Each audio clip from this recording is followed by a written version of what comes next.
Hi friends, இன்றைக்கி mini விலாகில் நம்ம வெண்பொங்கல் பண்ணுறது தான் பார்க்க போகிறோம். வாங்க எப்படி பண்ணுறதுன்னு பார்க்கலாம். அதுக்கு நான் பச்சை அரிசியையும் பாசிப்பருப்பையும் ஒரு அரை மணி நேரமாக ஊற வச்சு எடுத்துக்கிட்டேன். அதுக்கப்புறம் குக்கரை அடுப்பில் வச்சதுக்கப்புறமா 4 ஸ்பூன் நெய், ஒரு சின்ன சின்ன துண்டாக நறுக்கி வச்சுருக்கிற இஞ்சி, அதுக்கப்புறம் 1 ஸ்பூன் சீரகம், 1 ஸ்பூன் நல்ல மிளகு, கொஞ்சம் முந்திரி பருப்பு, 3 பச்சை மிளகாய், ஒரு கொத்து கருவேப்பிலையெல்லாம் சேர்த்து நல்லா வதக்கிக்கிடுங்க.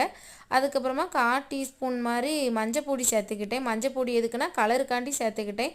உங்களுக்கு வேண்டான்னா நீங்கள் ஸ்கிப் பண்ணிக்கலாம். அதுக்கப்புறம் 1 கப்பு அரிசிக்கு 4 கப்பு தண்ணி, பருப்புக்கு 1 கப்புன்னு சேர்த்து 5 கப்பு தண்ணி சேர்த்துக்கிட்டேன். அதுக்கப்புறம் ஒரு 6 விசில் விட்டு நல்லா எடுத்ததுக்கப்புறமா சாதம் நல்லா குழஞ்சி அழகாக வந்திருந்து. அதுக்கப்புறம் பொங்கலுக்கு வந்து குட்டியாக பொம்மை மாதிரி பாப்பா கண்ணு மூக்கு எல்லாம் வச்சு இது பண்ணுவோமான்னா அதையும் பண்ணி முடிச்சுட்டு பொங்கலுக்கு வந்து சாம்பார் வச்சுருந்தோம். இதையும் வச்சு சாப்பிட்டோம். சூப்பராக வந்திருந்து. நீங்களும் இந்த மாதிரி பொங்கல் வீட்டில் செஞ்சு பாருங்கள். நல்லா டேஸ்ட்டாக நல்லாயிருக்கும்.